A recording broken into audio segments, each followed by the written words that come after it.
sprint world title. Just how good does that sound? It still hasn't sunk in, actually. Really emotional. It's been so long to try and get this darn thing, and I really felt like tonight the semi-final was my final with Vicky Pendleton. It was an unbelievable race, and she's an incredible champion.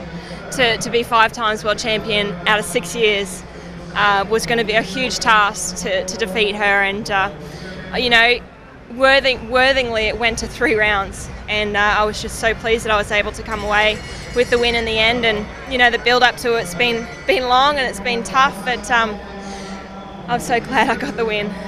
You seem to have peaked this season and peaked and then peaked and peaked all the way through. How have you managed that?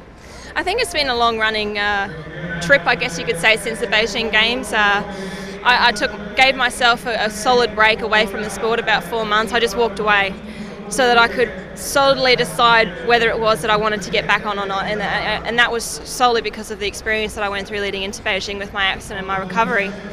Once I make a decision, I'm pretty stubborn and I stick with it, and I had a new coach and there were a lot of things that needed to be worked out. I needed to learn to trust him and vice versa, and we sat down and we worked out a plan. We know what we both want, we both know how we think we're going to get there, and it's just great to be able to work with Gary. And I think as a result of that, I'm getting older as well, admittedly, but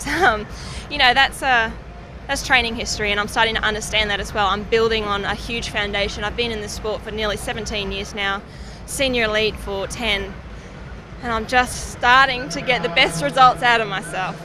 Well, you're the Commonwealth champion, the world champion. Can you get the full house next year? Oh, I'm not even looking at that at the moment. I'm just taking this one in. I'll worry about that next year. Well, best of luck. Thank you. Thank you.